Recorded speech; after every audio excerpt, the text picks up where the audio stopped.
तिमीले छ नि सानो बेलामा मलाई यो बनाइदेऊ त्यो बनाइदेऊ भन्दैन थियौ है।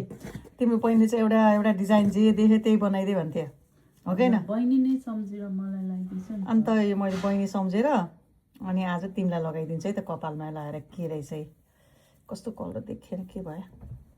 उसले त आउ त। त्यो त एडिट गर्न नै लाग्छ। ए मेरो छोरीलाई मैले कपालमा ट्याक्क रबर ब्यान्ड ल बान त। के छ भित्र रबर? वाउ। मेरो सानो छोरी चाहिँ असाध्यै यस्तो चिजहरू चाहिने के, उसलाई जे पनि बनाइदिए भने अनि म बुनिरहन्थेँ अनि उसले उ गर्थेँ। कस्तो सजिलो भयो।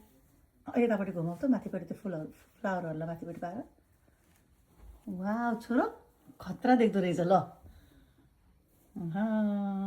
भयो त। ल तिमीले छ नि सानो बेलामा मलाई यो बनाइदेऊ त्यो बनाइदेऊ भन्दैन थियौ है।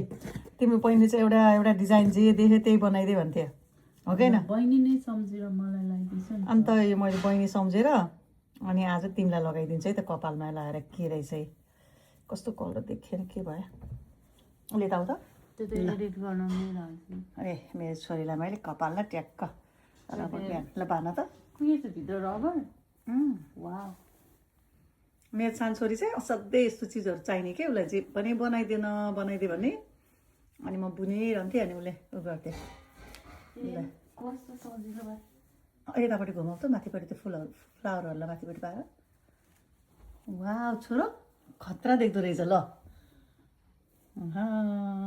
भयो त। ल